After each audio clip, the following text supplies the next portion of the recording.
sweeties, welcome back to Queer Cosplayers Family Kitchen for a special showcase episode this week. Because we've been doing May the 4th month all month long and paying tribute to Star Wars, I really wanted to showcase a cosplayer that I've recently started following, and I'm just so impressed with the work and the costumes they have been able to put together. So for today, we are going to be paying tribute to one Danielle Leone, or someone who is affectionately known as Dani the Hermit, or Dandelion. You can follow them on Instagram, and I will be posting their social in the description of this video. But she, I believe, is one of those people that really demonstrates that cosplay and fandom truly is for everyone. It is something for everyone to enjoy, regardless of their background, what they look like, where they came from.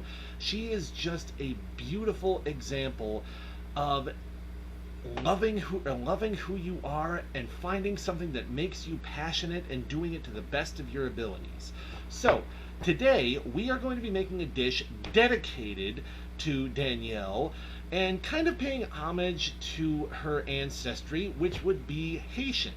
So we are going to be making kind of a unique dish that before I started doing research I didn't really know existed. We are going to be making what can only be described as Haitian mac and cheese, or I don't quite know my French very well, but it was also referred to as, let me see here, Makawoni au Gratin. So, without further ado, let's get to it. Alright, sweeties, so with any version of mac and cheese, we are of course going to need pasta. I've got a pot of water boiling. Gonna add that in. Then we're also going to need a good sized spoon so we can give it a couple stirs periodically so it doesn't stick. We're gonna want to cook this for about 8 to 9 minutes. Alright, sweeties, we've got our pasta cooked.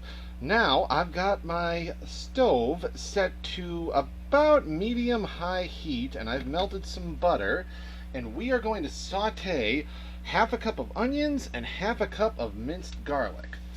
So we're going to pour that stuff right in there, give it a stir so it's nice and spread out.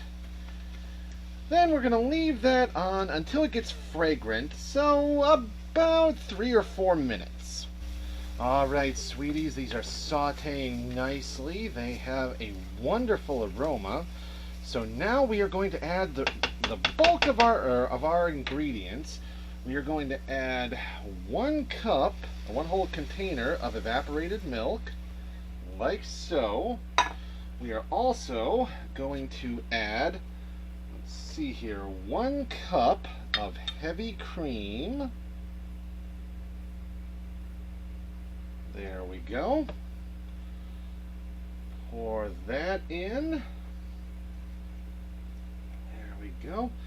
We are going to add, I've got a mix of cheddar and Swiss Gruyere in here. So once again, we are going to add about half of the cheese,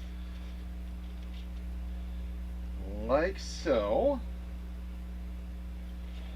Then we are also going to be adding, this is what's going to be very interesting because I have never made mac and cheese with this ingredient before. We are going to be adding 2 tablespoons of mayonnaise. So there is 1 and 2. And to further make it interesting, we are going to finish off with a tablespoon of mustard. Again, this is a very unique take on mac and cheese. Alright. Add that in like so. Then we are simply going to take a whisk and keep whisking the ingredients until it's nice and creamy. Alright, sweeties, that is getting nice and creamy. So now what we are going to do is you are going to want to add a Scotch bonnet pepper to the cheese mixture. Now, unfortunately, I checked just about everywhere around where I live, and no one had Scotch bonnet peppers available. So I did have to make a little substitution, and we are going to be using a habanero pepper. But based on my research, that should be a comparable pepper to use if you don't have access to a traditional Scotch bonnet. So what we are going to do is put a lid over our sauce and then reduce the temperature to a nice simmer, and we are going to leave it there for a couple of minutes until the flavors are all nicely absorbed and the sauce is nice and thick. Alright, sweeties, that is nice and bubbly.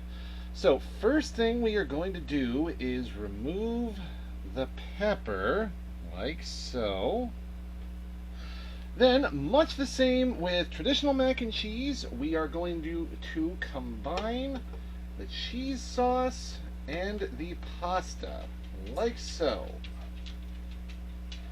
Combine them, and then we're going to want to toss the pasta with the cheese. Or if you want, want to, just take a good stiff spoon and give it a good stir until everything is just combined. All right, sweeties. Well, this looks phenomenal. So we've got to get our baking dish ready. And before you do this, you're going to want to preheat your oven to about 350 degrees. I just preheated Wanda, so she should be ready in just a minute. So to get started, we are going to give our baking dish a good spritzing of cooking spray. Pardon me. Then we are going to spread the mac and cheese out onto the baking dish like so. There we go. Make sure we get as much out of there as we can. Okay, I'm going to spread this around so it's nice and even, like so. There we go. Now, we're going to sprinkle the remainder of our cheese on the dish, like so. There we go. Now, this next part is optional. Only do this if you want your Haitian mac and cheese to have kind of a crunchy top. So I'm going to add a little bit of breadcrumbs. There we go.